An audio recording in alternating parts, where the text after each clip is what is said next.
പ്രിയപ്പെട്ടവരെ, അസ്സലാമു അലൈക്കും വറഹ്മത്തുള്ളാഹി വബറകാതുഹു. നിങ്ങൾ മരണക്കിണർ കണ്ടിട്ടില്ലേ? മരണക്കിണറിനകത്ത് ഒരു ചെറിയ വ്യാസവട്ടത്തിനകത്ത് 2 മാരുതി കാറുകൾ, 3 ബൈക്കുകൾ, അല്ലെങ്കിൽ അതിനേക്കാൾ കൂടുതൽ വാഹനങ്ങൾ കറങ്ങിക്കൊണ്ടിരിക്കുകയാണ്. ഓരോ വാഹനങ്ങളും തലങ്ങും വിലങ്ങും ഓടിക്കൊണ്ടിരിക്കുകയാണ്. ഏതെങ്കിലും ഒരു ഘട്ടത്തിൽ അത് തമ്മിൽ കൂട്ടിമുട്ടുന്നില്ല. എന്നാൽ നമ്മൾ റോഡിലേക്ക് ഇറങ്ങുമ്പോൾ വിശാലമായി പരന്നു കിടക്കുന്ന റോഡുകൾ, നീണ്ടു കിടക്കുന്ന റോഡുകൾ, അതിൽ അപകടങ്ങൾ ഉണ്ടാകുന്നു. എന്തുകൊണ്ടാണ് അതിൽ അപകടങ്ങൾ ഉണ്ടാകുന്നത്? മരണക്കിണറിനകത്ത് വാഹനം ഓടിക്കുന്ന ആളുകൾ തമ്മിൽ ഒരു ആശയവിനിമയം നടക്കുന്നുണ്ട്. അവർക്ക് നിശ്ചയിച്ച ഒരു സഞ്ചാരപഥമുണ്ട്. ആ സഞ്ചാരപഥത്തിലൂടെയാണ് അവർ വാഹനം ഓടിക്കുന്നത്. ഓരോരുത്തരുടെയും വാഹനത്തിന് ഒരു വേഗത അവർ നിശ്ചയിച്ചിട്ടുണ്ട്. ആ വേഗതയ്ക്കനുസരിച്ചാണ് അവർ ആ വാഹനം ഓടിച്ചുകൊണ്ടിരിക്കുന്നത്. അവർ തമ്മിൽ നിശബ്ദമായി ചില ആശയവിനിമയങ്ങൾ നടത്തിക്കൊണ്ടിരിക്കുന്നുണ്ട്. കൃത്യമായ ഒരു പ്ലാനിങ്ങോടുകൂടിയാണ് അവർ ആ വാഹനം ഓടിച്ചുകൊണ്ടിരിക്കുന്നത്. ഒരു വാഹനം മറ്റൊരു വാഹനത്തിനെ മറികടക്കാൻ ഒരു മത്സരം അവർ നടത്തുന്നില്ല. അവർ തമ്മിലുള്ള ഈ ചേർച്ച. അതേസമയം നമ്മുടെ റോഡുകളിൽ അങ്ങനല്ല. റോഡുകളെ സംബന്ധിച്ചിടത്തോളം വാഹനങ്ങൾ ഓടിക്കുന്ന ആളുകൾ തമ്മിൽ ഈ ഒരു ചേർച്ച പലപ്പോഴും ഇല്ലാതെ പോകുന്നു. ആശയവിനിമയം ഇല്ലാതെ പോകുന്നു. അവർ തമ്മിൽ ഒരു മത്സര ഓട്ടത്തിന്റെ പ്രതീതി ഉണ്ടാകുന്നു. ഓരോരുത്തർക്ക് നിശ്ചയിച്ചിട്ടുള്ള ആ ട്രാക്കിൽ നിന്ന് മാറി അടുത്ത ട്രാക്കിലൂടെ കയറി സഞ്ചരിക്കാൻ, അങ്ങനെ വേഗത്തിൽ തൻ്റെ ലക്ഷ്യത്തിലേക്ക് എത്താൻ വേണ്ടിയുള്ള ശ്രമങ്ങൾ നടത്തുന്നു.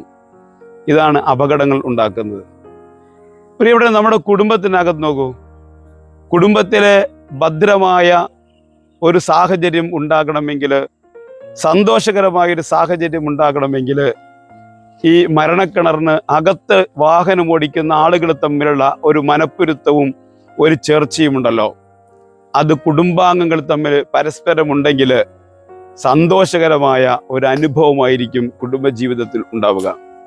മാതാപിതാക്കള്, മക്കള്, ഭാര്യ, ഭർത്താവ് ഇവർ തമ്മിൽ കൃത്യമായ ആശയവിനിമയങ്ങൾ നടക്കണം. ആദാന പ്രദാനങ്ങൾ നടക്കണം. കൊടുക്കൽ വാങ്ങലുകൾ നടക്കണം. ഇന്ന് പലപ്പോഴും കുടുംബാംഗങ്ങൾ ഒരുമിച്ചിരിക്കാനുള്ള സാഹചര്യങ്ങൾ പോലും നമുക്ക് നഷ്ടപ്പെടുന്നു.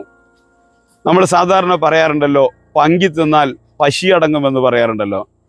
ഇന്ന് നമുക്ക് വിശപ്പ് മാറ്റാൻ വിഭവസമൃദ്ധമായ ആഹാരങ്ങൾ നമ്മുടെ വീട്ടിലുണ്ട്.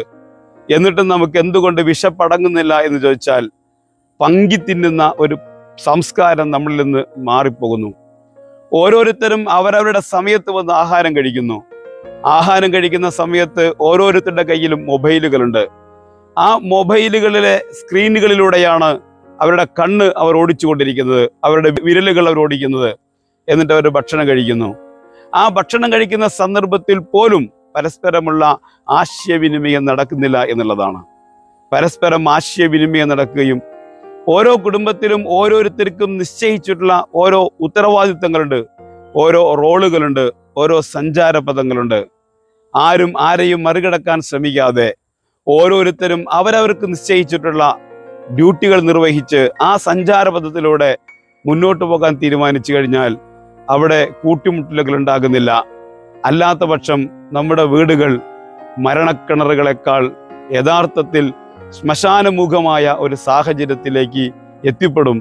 അല്ലാത്ത സന്ദർഭത്തിൽ പരസ്പരം ചേർച്ചയോടുകൂടി, ഐക്യത്തോടുകൂടി ആശയങ്ങൾ പങ്കുവെച്ച് മനോഹരമായി കാഴ്ചക്കാർക്ക് കുളിർമ നൽകുന്ന രീതിയിൽ വാഹനമോടിക്കുന്ന മനോഹരമായ മരണക്കിണറുകളായി തീർക്കാൻ നമ്മുടെ കുടുംബങ്ങളെ സാധിക്കും. അല്ലാഹു സുബ്ഹാനഹു വ തആല നമ്മെ അനുഗ്രഹിക്കുമാറാവട്ടെ.